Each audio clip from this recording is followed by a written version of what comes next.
RotoGrinders. Oh, my voice almost went up. I had to. That was one of the few ones where it's like I lost my voice while doing it because I just woke up also. So here you go with the DFS game show. Here you go. I'm Jordan Cooper, aka Blender Ed. Devin's probably throwing up. This is who I am because producing the shows over the weekend that was a nightmare. So good thing to have him back dealing with this. Welcome. We're on YouTube, and which means since we're on YouTube, I got my coffee. This is my first cup of coffee.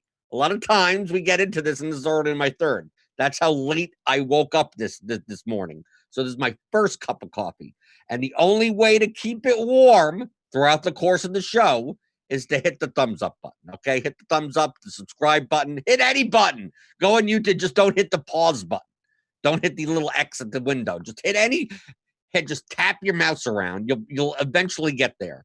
It does something. The YouTube gods love us because of it, because we keep on getting get dinged for some old video or something. Apparently the thumbs up matters. So being that this is my first cup of coffee, I've only taken like 2 or 3 sips. So I need to keep it warm. And I'm back home and not like Devin's not making my coffee because I don't know if you can take a look. Like that's the color of my coffee. That's the way it should be, right? A lot of milk and sugar. A lot of milk and sugar right there, not black. You got to keep that milk and sugar wrong. Right, there you go. And as always on the show, we're going to go over last night's slate in NBA, take a first look at today's slate in NBA, and discuss primarily strategy. So if you have any strategy questions, any QQs or anything in the YouTube chat, feel free to post it in there. I see Justin Sports is here already. I mean, did people were watching XFL late last night? What was that going on? I didn't play in the XFL, so I have no idea what's going on. But I did play NBA last night, and NBA last night, essentially, if you didn't stack the double overtime game, you lost. Right? I mean, you didn't win a GPP or anything, and that was like one of the least popular games. So overall, from a perspective, I brought up results DB here for the 888, the $15 Sunday shoot around, and the $1 and one. The popular options, the major chalk failed yesterday. I mean, Dylan Brooks got into foul trouble. That game total, the Wizards and the Grizzlies, at a 240 over under. It didn't come anywhere close to it. So it obviously was a popular game. So you have multiple Grizzlies that were high owned. Not really many Wizards because their rotation is big enough now. But Dylan Brooks at 50% ownership. I mean, 14.75 points. He got into foul trouble. Didn't shoot well. DeAnthony Melton off the bench. He was 30% owned. He didn't do much, right? 11 points. Ja Morant put up a triple-double. Okay, Ja Morant, if you had him. But Jaren Jackson, not enough. 19%, 32 points. Hachimura had a pretty good game. I mean, it looked like he would have gone for even more points, but, I mean, he had a decent game. Beal was a snowflake. Bertans, 27, didn't really get there all the way, not for a ceiling score. So essentially in that game, like it was pretty much Ja Morant, and that's about it. But it was way more heavily owned by the field that it killed a lot of GPP lineups. And the Daily Fantasy Sweats asked what was wrong with Results DB this morning. I have no idea. It's updated manually. I mean, there are people that literally go because the Draftkings CSVs are like public. So it's like people that are like manually going in and uploading it. So as in the mornings, typically, because I mean, you have the CSVs when this contests start, but like you don't know what the late players are because you have to get it again, right? So it has to be updated later in the day as well as in the morning for the final results. So that's why I typically don't do these reviews myself. Remember, this is a process that I do every day for me. It's just I'm sharing it with you. I look in the morning. I typically wait until basically Results DB is updated at about 10 o'clock in the morning. And then I go through and I take a look. So, I mean, the chalk was a chalk. I mean, I expected Joel Embiid to be chalky at he was 8,200, 8,500. So he was too low priced, right? I expected him to be chalky. I expected the chalk build to be Embiid plus Whiteside, the 2 center build. And that was primarily true. We could see it here. I expected, Portland pieces and Paul George to be fairly chalky. John Morant to be fairly chalky. Kendrick Nunn to be fairly chalky. I mean, that was kind of the chalkier build. But if we take a look between the contests, I always look at this, and I want to highlight. I know I typically look and go like, okay, where were the cheap people go and where were the smarter people go? We have to assume like 61% Dillon Brooks from the 888. That didn't do well. I mean, 43% in the and one. You do this just to see like most of the users, most of the people that are playing in the 888 are very good players. So if you're going to judge yourself, I'm going to judge myself with people that make the best decisions over the long run. So I go, if you play Dillon Brooks, don't beat yourself up because a lot of smarter people play Dillon Brooks also. So that's why you look through this. But I also want to show other things like recency bias. Because I was looking through this before. What I enjoy seeing is not at the people look at this high level.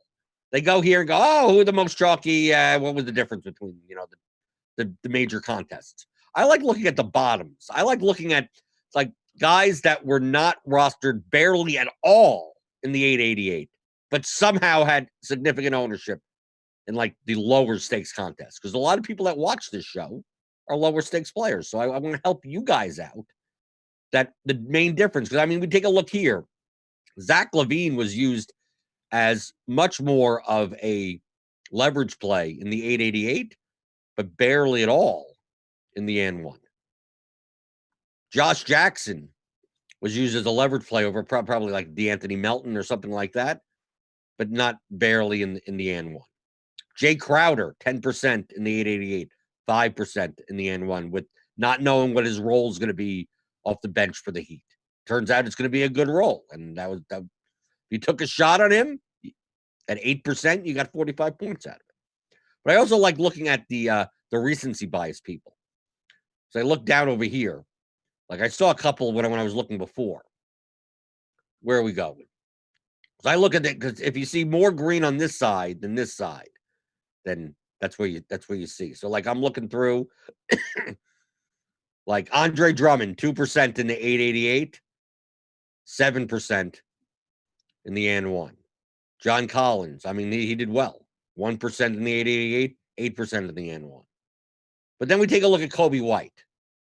Kobe White was 1% in the 888, 2% in the $15, 5% in the $15, 6% in the N1. Like Kobe White was more of a play the game before, and he got garbage time and he put up a good result. So to me, this screams like this 6% ownership. I mean, I could understand Kobe White being 3% owned or something. Yeah, okay. But 6%, that extra 3% is probably recency bias. Looking at the last game, going, oh, he did well, right? Off the bench, nothing's changed. Chris Dunn is out. Why can't he do it again? Well, probably not against Philadelphia, right? They played Philadelphia. They played Philadelphia. Then we look. Also, I saw where's Kevin Huerter? Where did he go? He's somewhere here. Kevin Huerter, less than 1% in the 888. He was 7% owned. 7% owned in the N1. Yeah, because his last game he did great. Yeah, Trae Young was out, but don't let the context ruin you playing the guy that did well the game before. But you see that a lot at the lower stakes. You see that a lot more at the lower stakes. Marcus Morris, I mean, he did decent. I mean, he was 4% owned in the N1 and barely owned anywhere else on a new team for the Clippers. Taj Gibson, look at that. I mean, sure, I guess you could play him. But he probably normally would be 0.5% owned, and now he's 1% owned because he had a good game the game before. You don't see those types of recency bias types as much the higher stakes you go. But the lower stakes you do. Game log watching, people call it, right? So take advantage of it. And you're taking advantage of it by not playing those guys, but also understanding that if ownership, even bits and pieces, on different players based on their last game are being owned, like that just is going to eat ownership from other players, especially other players maybe even in that price range. This is what you can do to learn. Apparently in YouTube, people are still sleeping. Are people still sleeping? They're not hitting the like button. You hit the like button. My coffee, it feels like it's hot. It's still hot. In the chat, Philip Sharp is here. Good morning, Philip. Dave Jones played XFL DFS. I did. Apparently, did all the games go under? I think all the games went under or something like that.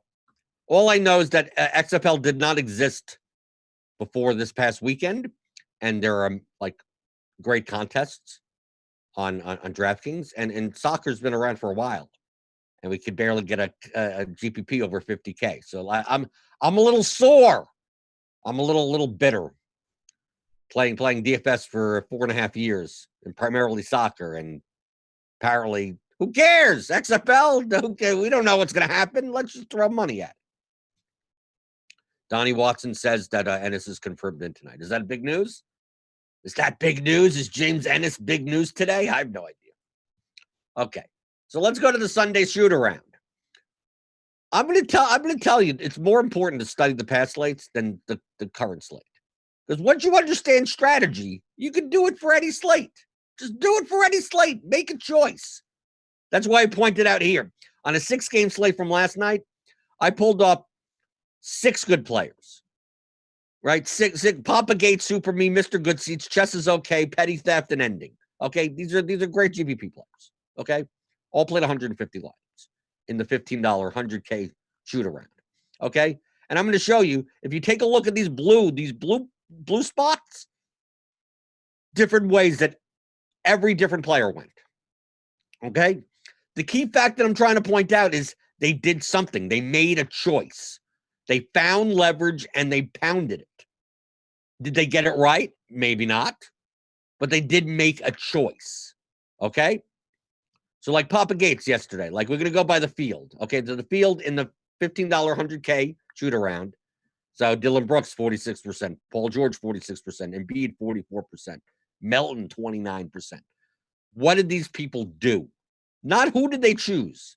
What lineup constructions were they doing? How were they trying to take advantage and maximize a lineup for first place? So Papa Gates said, I'm going to go under on George.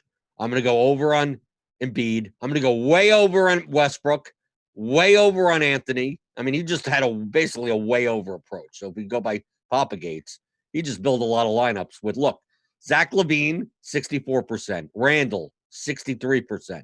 Ariza, 50%. So this was like his core. Josh Jackson, who only scored 9.75 points. Right? He's still plenty of Dylan Brooks. He had Chandler Hutchinson. Take a look at the core. He has a chalky Embiid. He's using in a center spot. Randall at power forward. Zach LaVine at shooting guard. Like, if you take a look at all these positions: center, point guard, power forward, small forward, shooting guard, power forward, small forward. Like, the combined ownership of all of this, like, that could in and of itself win this GPP. An 8% LaVine, a 5% Randall. Ariza putting up a 42-point game at 14% ownership. Over in lineups over Melton or over none. Okay? He made a choice. If you look at Super Me, on the other hand, going by the field, he went the opposite. He said, okay, I'm not going to play I'm not going to play much Embiid. And I'm going to play way more of Dylan Brooks that tanked his lineups. But instead of playing, look at the difference. Papa Gates, 86% Embiid, 6% Whiteside. Super Me, 15% Embiid, 78% Whiteside. Who is right and who is wrong? There's no answer to that. It's not a matter of choosing who do I think is going to do better. It's what constructions are going to give me leverage in order to win first place. Played a lot of Donovan Mitchell. Joe Ingles, he is 51% Joe Ingles, 52% CJ McCollum, 39% Josh Jackson. Okay? He's building lineups that don't, like, we take a look here. Let's take a look. The popular lineup construction was two centers with Embiid and Whiteside. So out of all these players, who actually build a lot of those types of lineups? So let's take a look at Embiid across the board over here and then compare to Whiteside underneath. Okay? So you would expect Embiid 44%, Whiteside 27%. So anything over that has to include those types of lineup constructions. So you have Embiid, Whiteside at 6%. So no, he didn't have many of those. Papagate, Super Me, didn't have many of those. Mr. Good Seats, Embiid 85, Hassan Whiteside 44. So he did. Okay. But he also had 98% Westbrook. Okay. So like he did the two center build, but then played a lot of Westbrook, a lot of Mike Conley, a lot of Trevor Ariza, got different elsewhere. Jess is okay. Embiid 50%, Whiteside 30%. So he does have some of those two center lineups. How did he get different? Rui Hachimura, 82%. Jaren Jackson, 86%. Joe Ingles, 43%. Trae Young, 39%. Trae Young was 6% though. So he did play the two center type of construction, but it got different elsewhere. Petty theft. Embiid, Embiid was 33%. Hassan Whiteside, 44%. So he had some. A little under from the field. But then he also played like a ton of Lou Williams, right? Ton of Paul George. Still a ton of Trevor Ariza. He played Bam Adebayo. There's a leverage play off of the Whiteside and Embiid chalk. See, in the lineups that he didn't have Embiid and Whiteside, he may have had Embiid and Adebayo. Whiteside and Adebayo. And having Trevor Ariza, I mean, Adebayo plays for the Heat. So having Portland guys on the other side probably makes sense in those builds. So that's why he had a bunch of Carmelo Anthony, right? He had 18% CJ McCollum. He had some. That's what I'm expecting to see. I see 47% Bam Adebayo. I'm expecting to see Blazers in the lineup somewhere, right? And then we take a look at ending. Joel Embiid, 83%, Whiteside, 30%. So he did have some of those two center builds, but he also had 41% Ariza.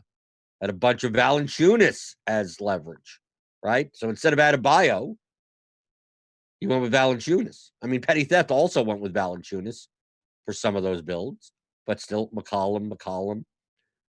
Kyle Anderson off of DeAnthony Melton. Ish Smith, he had 14%. Didn't really do much.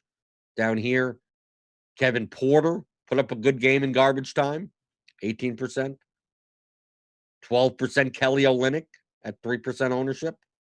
He has a little bit of, Brandon Klein. I mean, he spreads out his exposures a bit. The key point that I'm trying to make is that they're all making decisions. They're making different decisions. And it's not a matter of who they think is going to do well. It's a matter of how do I get the most amount of leverage given a person if they do well. So like if we take a look at Papa Gates' ownership, like he just went heavy into this type of build. Like it's just that Zach LaVine has every shot of, like, look at Zach LaVine and Randall. Like no one was on Randall, right? 5% owned. But if Randall put up what? He put up 64 points. Of course it was overtime. But if Randall had a good game, you're not surprised. Zach LaVine puts up a 50-plus point game against anyone. Are you like shocked? No, he's Zach LaVine. So that's why, like, if these good players like Zach LaVine and Julius Randle are going to come in on a 6-game slate under 10% owned, why not play them? If you're going to play chalk also, like that's why, like if you want to play a ton of Embiid, okay, find a way to get different if you're gonna do that, and that's what Papa Gates did. Super Me, eat the Brooks chalk, eat the Whiteside chalk, but how many get different? He's the only one out of all these players to have any Daniel House, and not only did he have like any, he had 64%.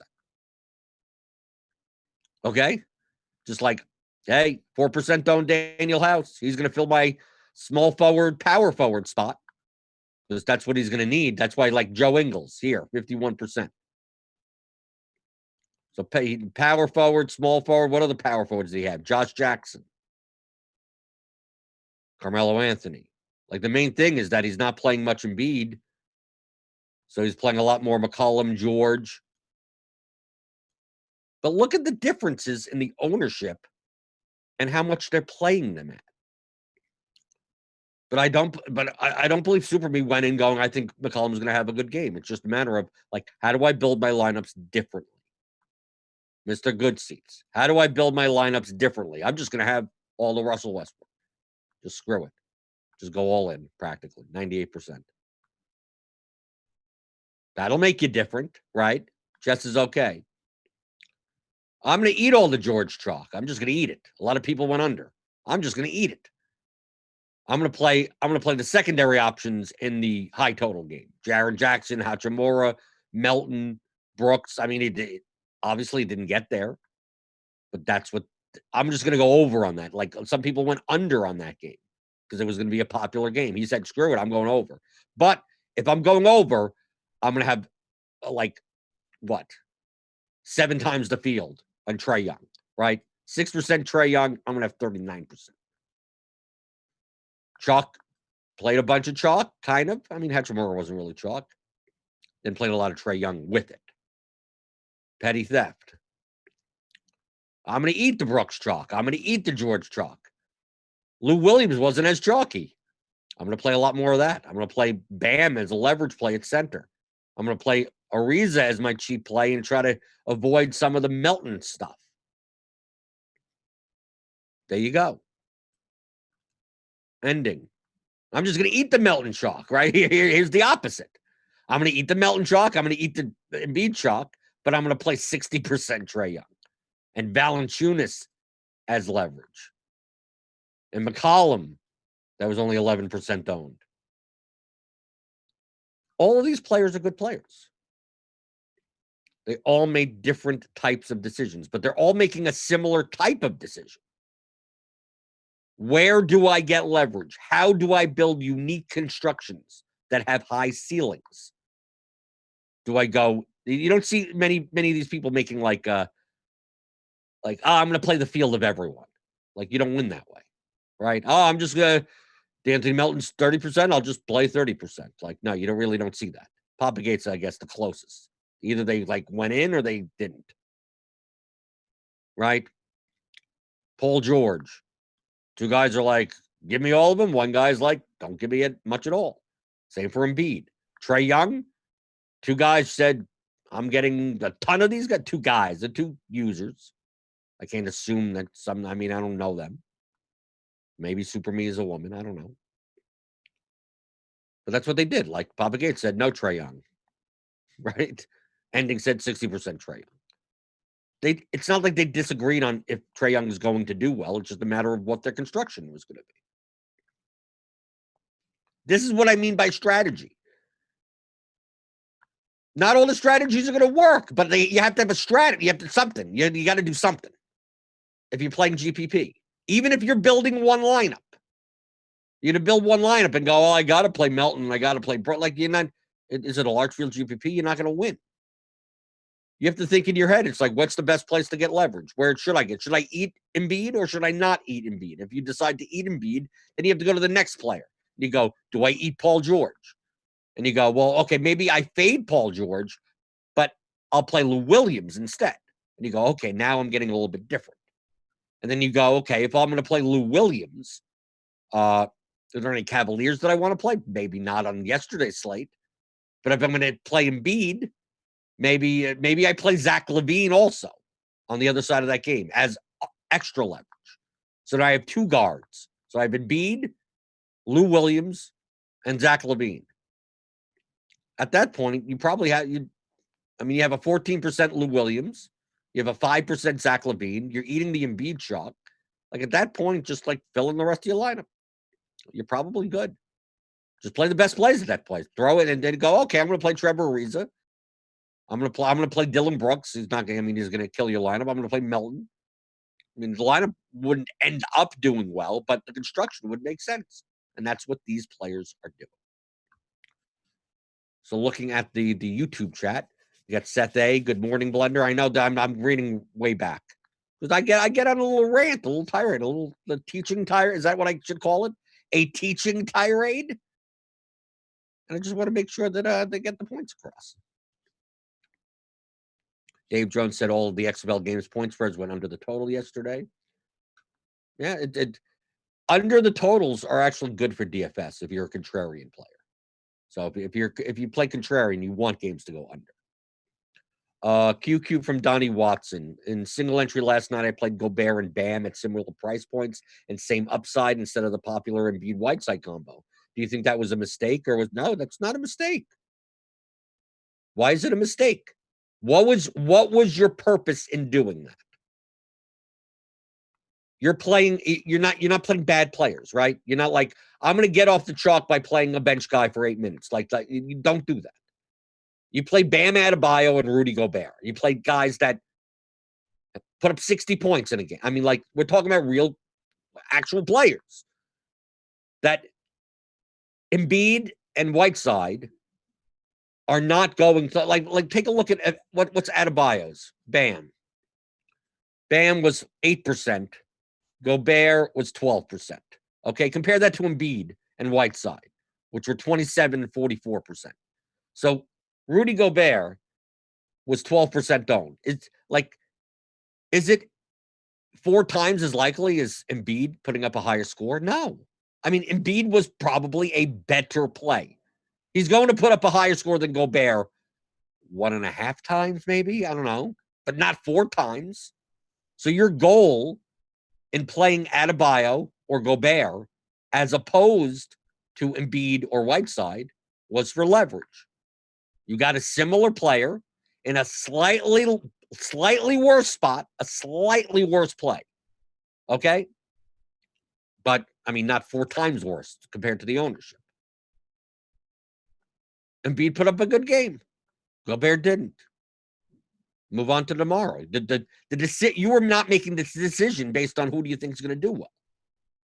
You're making a decision based on if Embiid only puts up 40 points at 44%, it's going to kill a lot of lineups. And if Gobert puts up 54 points at 12%, I get a lot of leverage. And that scenario can happen. It didn't happen yesterday, but it doesn't mean it's a mistake. So understand the thought process of why you were choosing those players was sound. The result didn't work out that way. If you continue to make those types of decisions over the course of a season, you put yourself in a good chance of winning a GPP. I'm not talking about cashing. I'm talking about winning. First place. I'm talking about first place in a GPP of 40,000 people for 100K. That's what you're putting yourself in the position to do. So I don't consider that a mistake at all. Seth A says, I went Cleveland guards for leverage in the late slate, but didn't play them both in the same contest. I also didn't have a lot of time to look, so things were okay. There's no harm in just, I'm going to quickly put together a lineup and have some fun, right? I don't want to put that. Hey, some people just like, $5, have some fun. That's no problem. Typically, like, I'm not going to put money into something that I haven't fully invested my time into. So I'm the type of person that, like, I'm not just going to quickly put together a line. Cos Campbell asks or says, Blender, do you think there's a common thread amongst former poker players that allows them to think through DFS decisions differently than those who don't have that backroom? Absolutely. Poker players find DFS so much easier because poker, nearly every decision you make during a hand is based on expected value and probabilities. Nearly all of it is. So, like, if you play poker, especially online poker, where you could, obviously play like 60, 80 hands an hour, every hand you're weighing probabilities.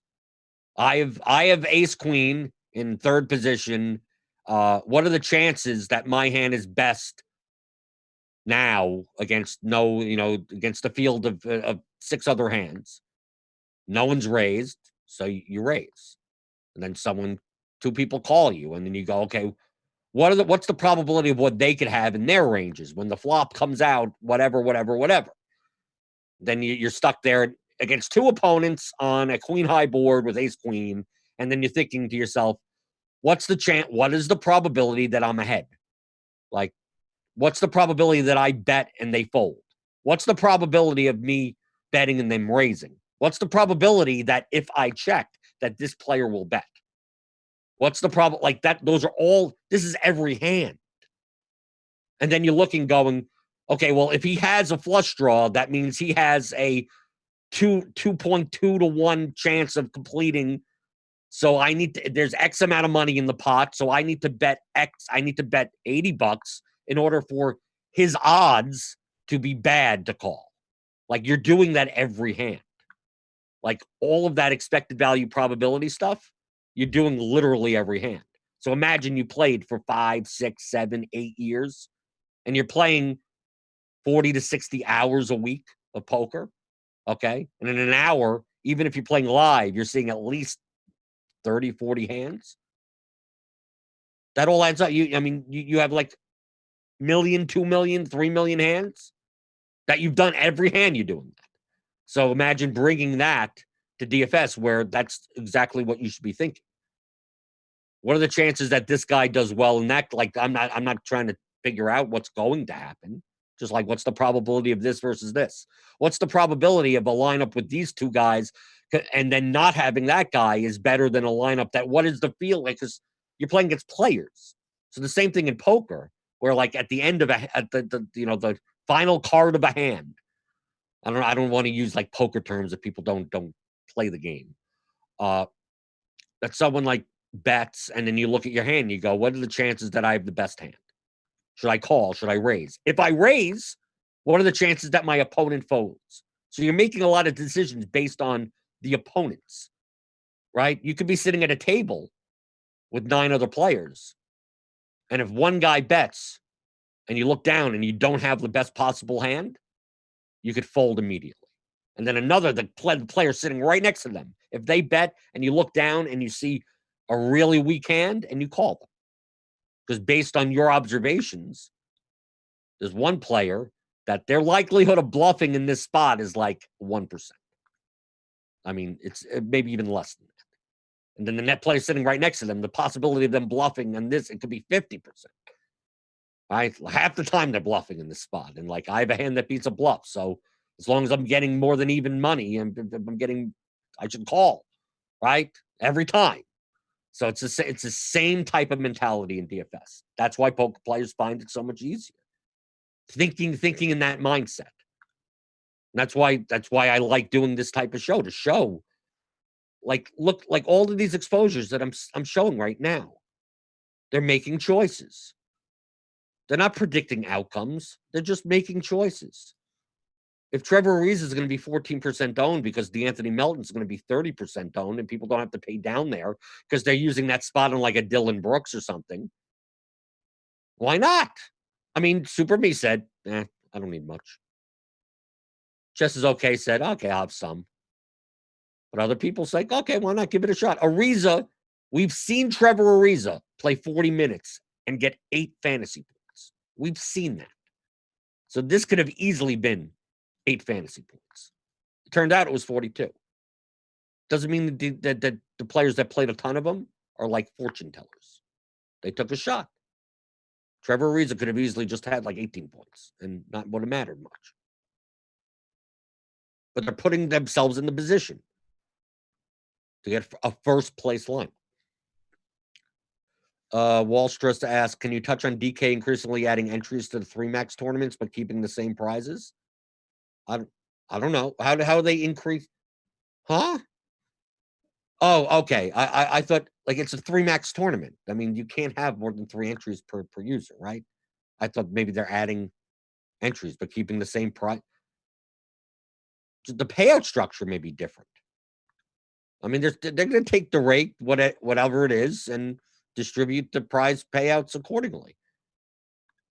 I don't really look at the first place prize. I look at the difference between the first and the 10th place prize. To me, that's the payout curve that I'm looking at. 100K and then seven place is $100. It's like You either need to aim for first or just don't play the tournament. Alex G says, it's your buddy New York Jets. How's the coffee? Oh, the coffee is, I don't know why I smelt it. It's right at the brink. It's right at the brink. Yeah, you need to hit that like button. Hit that like button to keep the coffee. Keep the coffee warm. Keep the coffee warm. Keep it hot. Because it's getting there. It's getting to the point that I'm gonna have to dump it out. Private Pride, Mr. Cooper trying to learn to fish myself. Okay. When you're building lineups, how do you go about final MME construction? The percentages, is there a rule of thumb? There's no rule of thumb. There's no rule of thumbs. There's no best practices. There's no one thing that you do. There's literally no correct answer. I would say the only correct answer is probably to play guys that aren't injured. You could play a guy that only gets 4 minutes on the court, and it can't be a completely wrong decision. Now, it's most likely a wrong decision, but it can't be a completely wrong decision.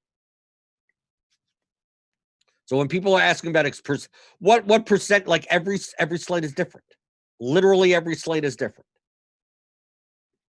Do I play a lot of this? Do I play a construct? Do I have to run it back? No, there's no. You're trying to find hard rules. Same thing that I used in the poker example. When if a guy on the end, the last card, all the cards are out, is going to bluff me about half the time, as long as it's more than twice than the same amount of money that they're betting in the pot, I'll just call every time. I don't even have to think about it. If you told me that he bluffs half the time, I don't even look at my cards. I just call. If there's like twice the amount of money in the pot, I'm getting 2-1 on a bet that you're telling me is 50-50. So what does it matter what's in his hand and what's in my hand? Same concept as in, what does it matter what Trevor Ariza does, or Carmelo Anthony does, or Dylan Brooks does? All I'm looking at is, what's the probability of him putting up X points, and what's his ownership? And that's it. Anyone that played Trae Young yesterday, probably plus EV. Now you have to figure out a way to fit him into lineups. But if you play Trae Young at 6%, I mean, he's going to put up a good game more than that. You win. So what does it matter what happened? Right? We take a look at some other low-owned pieces. Bojan Bogdanovic. I mean, yeah, he did bad. Some low-owned. Landry Shamet. I mean, he didn't do enough for you, but I mean, he's going to do more than these ownerships are. That's all you really should be caring about. The Daily Fantasy Sweat. How do you apply everything you preach to cash? This has nothing to do with cash. None of this is related to cash. Cash games, you're trying to build. You don't get paid for any extra spots. If you're playing 100-man double up, 45 spots get paid. Coming in first doesn't matter. You don't need leverage. You don't need any type of relative points. You just have to beat 55 of the other entries into the contest. That's it. That's why the show focuses on GPPs. You want to build median lineups, go and just find a projection set that you trust and build a median lineup. Or you spit out 5 or 10 and they're all within a point of each other. And you go look and you go, okay, that seems like a good one. Right? I mean, you could tell from the underpriced players. We're gonna look into why is Victor Oladipo's price going down? I have no idea. Let's see. How many people cashed in from Ariza? I have no idea. Heat Nation. Blender, lately I've dabbled in the winner-take-all contest on DK with 20 or 30 or less people. When speaking of lineup construction, how much leverage should I be looking for? The same amount of leverage that you look for in any 20 or 30-person contest. But, I mean, it only pays one spot. How much leverage do you need to beat 30 people? Probably not much. You pretty much play a cash lineup with one big pivot or 2 decent pivots, and you're fine. Probably for a 30-person contest. Hey, Blender, do you use Slate IQ and to see what mini stacks can gain leverage? I typically, Slate IQ is available for our RotoGrinders premium members. If you're not a premium member, I don't know what you're doing. I know these are free shows, but rotogrinders.com/premium, it's $40 a month. And I can't possibly see how you don't make that back. And it pays for itself in the course of a month. So I don't know why you're not doing that. rotogrinders.com/premium. But Slate IQ, slate to slate, NBA doesn't change much. So, like, no offense to Slate IQ, but it doesn't really do much for me. I mean, it really doesn't. I mean, because the correlations in NBA are weaker, not very weak, but weak. And from a slate to slate basis, Slate IQ, I mean, the differences in like what positions and what aren't going to change much. So I don't think it's necessary to go by that. The thing that I talk about where I use like 2 players from one game and one on the other side, it just comes down to if I'm playing those players in my player pool, it makes more sense that they're in the same one rather than separately everywhere. Okay, that's really what it comes down to. If I'm going to play Joel Embiid and Zach LaVine, if I'm going to decide I'm going to go heavy on Zach LaVine and I'm going to eat the Embiid chalk, wouldn't it make sense to play LaVine and Embiid lineups, being that they're playing in the same game? And that if it is a close game that goes over, that they both get there at the same time?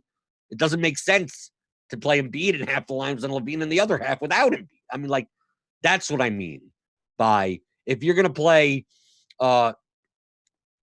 Mike Conley and Russell Westbrook, it makes much more sense that they're in the same lineup than they're not in the same lineup. That's really what I mean by if you're stacking. Because I'm not looking at a game and then going, do I stack it? I look at what are the higher probability plays in the player pool based on the projections, and then go, well, I think in this game there are 4 of them. Well, how could I put 1 and 1 or 2 and 1? How could I play them together? And in other games, there may be like, I think there's one guy in the whole game that I really even care about playing, so I don't care about stacking. Right? Stacking 2 1s, 1 1s, 3 1s, 3 2s, that comes after I already decide like who's going to even be part of my player pool. How about the single entry tourneys? How important is ownership? Woods Boyle. It's always important. Ownership is important in every GPP. And every GPP has its own ownership. Single entry tends to have more condensed ownership. So the chalkier players tend to be chalkier, which means the leverage plays tend to be even more leveragier, if that was a word. So you could take advantage of that. It's much more easy. It's so much easier to find leverage in single entry than in large field. I mean, yesterday in single entry, you could have just said, I'm not going to play Embiid and then just play whoever else. Just literally just build. If you're playing like a 300 to 500 man contest, single entry, just say, okay, I'm going to fade Embiid and then just build a lineup as if Embiid doesn't exist. And you 44% don't. You go, I'm going to not play Embiid and I'm not going to play Dylan Brooks or something. Like, that's it. Like, just X those guys out of your player pool and then just build a lineup. Just whatever you think the best lineup is from that point, you're probably good, right? If you fade 1 or 2, I mean, for single entry, because they're going to be even more owned. So you can just do that if you want. Okay. Coffee check. This is not going to go well. I can already tell. The coffee is cold, people. You haven't been doing your job. I don't even know how many likes we got on this video, but hit the thumbs up because I got to make sure that the coffee pot didn't turn on. I have one of these coffee pots. I have one of these coffee pots that, like, after like 2 hours, the heating pad, I think that's what you call it, it shuts off. So I have to go and I have to press the button again. Apparently, according to Cuisinart's help files, that's not good. I shouldn't be doing that because by pressing the on button, it's going to try to make that steam or whatever to make the coffee, even though there's nothing in there. So eventually, the coffee pot breaks. But there's no thing to turn on just the heating thing. I could leave a pot on for 5 hours. I don't care. How do I do that, Cuisinart? Can someone tell me? I don't know why this has become a coffee venting session, but this is what happens when you don't hit the thumbs up button, okay? The more you hit the thumbs up, the less I talk about garbage like what's going on with my coffee machine, right? Looking back at the YouTube chat, should you play single entries more as cash lineup or GP? No, you always play it as the contest that it's in. There's no more as a cash lineup, more as a you would play a 56-man double up differently than a 228-man double up versus a 113-man triple up. Every contest is different. Truthfully, you should be building separate lineups for every contest that you're in, of contest type and opponent type that you're in, technically. Of course, that becomes not feasible, that it's not the incremental return that you could possibly see with that probably isn't worth the amount of time that you would have to do that.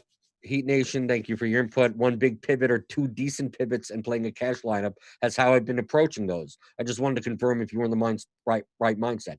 Playing a cash lineup just means like playing the best like point per dollar plays. There's not, to me, there's no such thing as like a cash lineup, a GPP lineup. Just that, okay, well, the consensus point per dollar high owned plays. It's just that the larger the field of the contest is, you're not going to win them first place when you're sharing points with so many other entries in that contest. Rhyme Life Music LLC. Hey, Blender, on a slate like today, how many players are in your player pool, specifically shooting guard and small forward on FanDuel? Well, I don't MME on FanDuel, and there's no answer to that question. You could have 9 players in your player pool if you want. You could have 800 players in your player pool. There's no correct answer.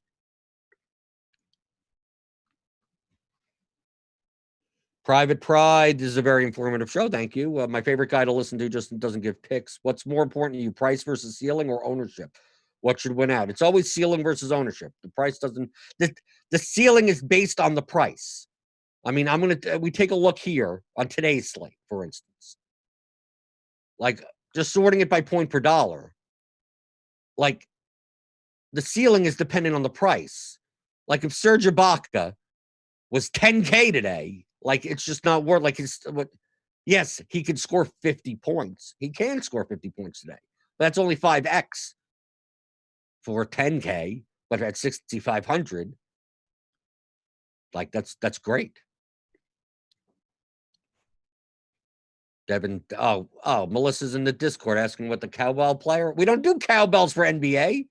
There'd be way too many cowbells. Melissa listens to and watches the Sweat Show for NFL. Right? Typically, I got a cowbell. It's too early in the morning for the cowbell. If you get up to 100 likes, I'll bring out the cowbell. Okay, Melissa? Melissa's watching. Go get everyone from the free chat in the Discord to hit the thumbs up button. If we get to 100, I'll ring the cowbell. You got like 12 minutes. So, I mean, I think it's an impossible task. But if you want the cowbell, hit the thumbs up button. But like the ceiling, like the price matters. Like Victor Oladipo at 4,200 is a different player than Victor Oladipo at 5,800. He needs to hit a higher score for his price in order for you to win a GPP. I'm not talking about to like get there in a double up. I'm talking about to hit it like Christian Wood today. We have his ceiling 80th percentile at 60 points, which he'll hit 35% of the time, according to preliminary projections. Remember, what I'm showing here is under premium, rotogrinders.com/premium, and these projections by, who knows, 5 hours, it could be completely different. So, like, if Christian Wood was let's say 5,200, his likelihood of hitting a 60-point ceiling, like, that's like an 11x score. So, like, I'd want to play more of it. But he also will probably be higher owned because of that. So that's why you're judging ceiling probability with ownership. But the ceiling probability is based on the salary. You tell me he's ceiling 60 points and he's 11K, like, I'm not gonna play him. I don't care. Right? He's just not gonna hit it often enough for me to spend $11,000 of my salary. So that's why the salary and the ceiling go hand in hand. And then you look at the ownership. QQ, in the past, how do you handle Milwaukee if Giannis is confirmed out? Do you eat the Milwaukee chalk in GPP? It depends on the lineup construction. People are looking for actual, like the more that you understand that there's no correct answers, the better you'll do. Do you eat the? You can. The question is not, like, let's say Giannis is out, okay? I think he's having a baby. Is he having a baby? Maybe he's not having his baby. Right. Okay, so if Giannis is out, okay, let's go to Milwaukee. I mean, we know the culprits, right? We know what to do with Milwaukee, right? You're going to play Bledsoe 6,800, Middleton 7,900. Lopez becomes a play. Ilyasova's only priced at 3,200. They're going to be good plays, okay? Are they going to be good plays tonight? Are they going to do well tonight? I don't know. But if we ran this, if Giannis was out and we ran this slate 100 times, more likely than not, 80+%, I know, whatever, those guys do well. Okay. So if they don't do well, the decision was still fine. The question is not, do I play Bledsoe, Middleton, Ilyasova? The question is that if I play Bledsoe in the lineup, who else should I play in my lineup? Who else shouldn't I play? If Giannis is out and Bledsoe, Middleton, and Ilyasova all get 50% owned on a 9-game slate, the question isn't, do I fade them? The question is, what lineups do they fit in? If I'm going to play a Bledsoe, Middleton, Ilyasova lineup, I have to get really different elsewhere. We're talking with the highest owned guys. You're not going to have enough leverage. Then, if let's say you're going to go, I want to play Bledsoe, Middleton, Ilyasova. I want to play 2 of them.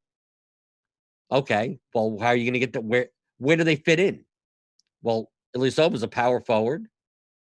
Bledsoe's a point guard. So, like, in lineups that you're already building leverage into, that you have a point guard spot available, you're playing Bledsoe for the best value, once you get to that point. So that's why thinking in terms of, do you fade or do you not? Well, it all depends on the lineup. One lineup, I can play all 3 of them. Another lineup, I can play none of them. And the next lineup, I can play 2 of them. The next lineup, I can play 1 of them. They're all the correct choice. It just depends on the lineup that they're in. So it's not a matter of, do I play Oladipo? Do I play Christian Wood? If you're playing cash games, you could think that way, right? You just try to jam in the best plays you can, right? You just need a median score. You don't need to come in first. But when you have to come in first, when you're trying to come in first, at least top 5, something like that, you have to think in terms of, like, just jamming in the best plays at the highest ownership. Like, that's not, you don't have any leverage. Like, you have nothing. Like, if that lineup wins, you're winning with like 700 other people. I mean, like you have to beat, so the scores have to, that score is going to be 430 in a DK contest because the highest owned players also have the highest scores. So it's going to be very hard to win that way. So it's better to think in terms of, okay, while these are the best plays, how do I get different? And then how do I incorporate the best plays into those already different lineups? And we see the way that MMA players build, it usually ends up being that way, unless they're making a specific decision. Like Paul George, I think Papa Gates wouldn't have had any problem playing 0 of. Like, I think he purposely said, I'm going to play less George. But if Paul George at 8,100 yesterday fit perfectly in an already contrarian lineup with Zach LaVine and Josh Jackson in it, why not take Paul George as one of the better plays on the slate? For that specific lineup out of that 150, those 5 lineups out of that 150, Paul George is the best play in that spot. So, like, why not? Take the raw points, take the high probability. Same thing for, like, ending, 25% Dylan Brooks. Probably wanted to get as little Dylan Brooks as he could, but he still was a top projected play. So he fills in lineups, Dylan Brooks, when he's already different elsewhere. Trae Young. You don't mind playing Dylan Brooks and Trae Young lineups. Trae Young, he has like 10 times the field on. So it's not a matter of who do you play and who do you don't play. So when you see if Giannis is out, Middleton, Ilyasova, Bledsoe, they all become plays. Don't think in terms of that. Think in terms of, think in these terms. If they're high owned, so I'm going to look at, like, for instance, okay, we have Oladipo, 4,200, and let's say Bledsoe. if Giannis is out. I'm just making up a situation. That's going to take up a lot of ownership at the point guard. Okay, so now I'm going to start looking at point guards. Point guards, Trae Young is not going to be. I mean, De'Aaron Fox, Jamal Murray. I'd start looking at these guys. Go if Bledsoe's going to be owned and Oladipo's going to be owned. A lot of point guards will lose ownership. And I just sort. And maybe I sort by this and I go, are people going to go back to Kai Bowman? Maybe I play Dante DiVincenzo as direct leverage off of Bledsoe.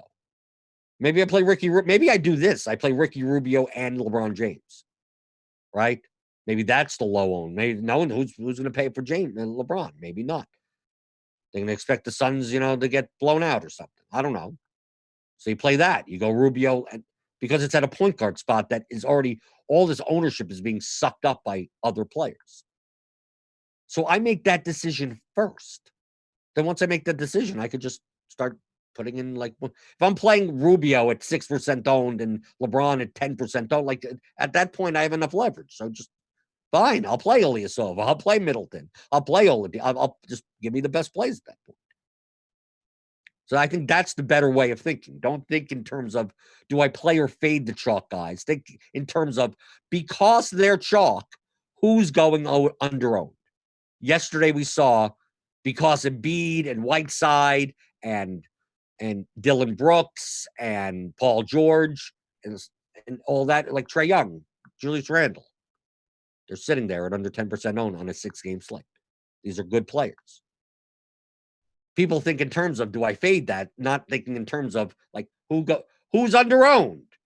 Then once you plug in that under owned guy, then you could play the other guys also. You can't play them all. But once you get your leverage, you could then play the chalk. Hello, good morning. Does ownership matter on a 9-game slate? That's that's the only thing we talk about here. Should I still look? It's a 9-game slate. Yeah. Ownership matters no matter what. Obviously, the more spread out the ownership, the less obvious the leverage is. When one guy is 70% owned, it's obvious that, like, if that guy busts at chalk, like, you're going to have a good shot if you don't have him in your lineup. Ownership always matters. Is a field of 4,000 entries considered to be a large field tournament or small? What do you consider to be large field? Large field and small field tournaments are relative to each other. When I say large field, I'm typically talking about 5 figures. When I say small field, I'm typically talking about under 1,000. But it's all relative. If I said the large field was 10,000 or more, would you treat a 9,999 entry tournament as a small field tournament just because that's where the arbitrary line is? It's all a scale. The smaller the tournament, the smaller the field size, the less leverage you need. The larger the field size, the more leverage you need. That's it. A 30,000 person entry tournament in NBA versus a 700,000 person tournament, like, compared to that, 700,000, I would say, oh, that's large field. But you need to win a tournament like that, you pretty much need the nuts. I mean, you need, like, what you're probably going to need the perfect lineup practically. Versus a 30,000 person tournament, which is still large field, you still need a lot of leverage, but you don't need the nuts. So it's all relative to one another. Don't think in terms of what's small, what's large. Just think in terms of what's smaller and larger. When you have to beat, like, 30 people in a winner take all, like, how much leverage do you need to beat 29 other opponents? Versus having to beat 30,000 other opponents. Versus having to beat 20,000 other opponents. It's all relative to one another. Yes, Mari Donyeezy has it correct. When you like and subscribe, your players will hit their ceiling. Yeah, that's what the smash percentage is, right? We have a new smash percentage. It's been out for 2 weeks. It's in our RotoGrinders projections. If you sign up, these percentages go up when you hit the like and subscribe button. So I don't think we got to 100. I haven't looked. Devin, have we gotten to 100? 70 was 8. No cowbell. See, Melissa failed. Right? She needed to get 29 more people to hit the like button to get the cowbell in the morning. Do I really want to start ringing cowbells in the morning? My neighbors are going to kill me. I mean, they may be out for work. I get the feeling that Like, yes, my commute is like 15 feet. And it feels like it's early in the morning, but it's not. It's noon. So hit that like, hit that subscribe button. We didn't talk that much about today's slate, but who cares? It's more important that you understand strategies, because you can take these strategies and do it any way you want. You want to play a lot of Jokic tonight? Go for it. Have fun. Play whatever you want. Right? I don't choose my players based on that. I choose based on what other people are doing. Right? That's how I choose. If a lot of people are playing Oladipo tonight, because he's 4,200, playing 28 minutes against Brooklyn, I'll find a way to get him into lineups, but also find a way to get leverage away from him. Even if I'm playing one lineup, then I have to just make that choice. There's no right or wrong decision. Dan Bach wants more cowbells. In your opinion, what percentage of DFS is luck? By Skylar Newcomb. It's a hard question to ask. In the long term, luck goes down. Just like same thing in poker. In poker, in one hand, it's virtually all luck, right? I mean, it's just like a coin flip, just like anything. It's in a small sample size, variance is ridiculous. In a large sample size, variance is much lower. So DFS, if you played a slate every day in every sport, in every slate, in every turbo, showdown, whatever, and you're skillful, in the long run, after a year, 2 years, 5 years, like you're gonna have more money. You're gonna win more over that time period. In one slate, that's in and of itself, that's luck. Just like poker. I'm gonna look down at my cards. Oh, I got 8-6 in the first position, and I fold. Like, I have no control over what cards I get. That's all gonna be luck. Oh, I get this, and I call, and I hit a flush. On that given hand, there's a probability of that happening, right? But over the long run, right? The probability of you making your flush is 20%, right? In this hand, it doesn't tell you anything, but in the long run, it does. So if you're able to put your money in, getting 4-1, if you're getting 8-1 on a 4-1 shot over the long term in a large sample size, you'll make money. But in one slate, one hand, that's luck. You don't know if it's going to, the flush is coming in that time. You don't know if Joel Embiid's going to do well that time. But if you make profitable plus EV decisions in a large sample size, you should show a profit. That's what we're trying to do here, right? That's why I focus on strategies and not picks. If you're making stands, if you're getting leverage, of course, the EV in large field GPPs is all in the top spots. And that won't happen often. You will lose more most of the time. The whole point is that when it's 100K to first and 30K to second, like if you come in the top couple of spots, like once in a season, like there's all your profit. You could lose 179 slates. 180, the one slate makes up for all that time. That's what you're playing for. So that's what the strategies are. So debating on who to play, like that's luck. That's the luck part. Is Ja Morant going to do well against the Wizards? That's the luck part. The not luck part is, well, 23% of people are going to own a $6,200 point guard playing for the Grizzlies. Is it plus EV or minus EV to play them in a lineup with these other like making the same decisions that I said before about the poker? About this guy bluffs this percent of the time, and then this card could come out, and then this probability could happen. Is this should I make this decision or that decision? Which is going to be more profitable in the long run? Like that's what poker players do on like every hand. And that's why you're just extending that type of mindset into DFS. Okay. So now that we talked about a situation where if Giannis is not going to play, let's see if he does, because that's going to obviously dramatically change the slate. And if the slate changes, the projections change, and lineup HQ changes. And you get all the news updates and all the grind down and everything on RotoGrinders Premium. RotoGrinders.com/premium. Sign up. Hit the like button. Hey, if you're not gonna sign up for RotoGrinders Premium, you hit the like button. And I gave Melissa because Melissa is probably one of the best sweat show viewers. Loyal. I give her the loyalty. I gave her an extra 5 minutes to get up to 100 likes. So Devin, how many likes are we up to? Okay, didn't get there. Okay, so there you go, Melissa. You have to increase your influencer base. Okay, apparently, or maybe the cowbell wasn't that important to her. Maybe we don't have a cowbell player today on the pregame show.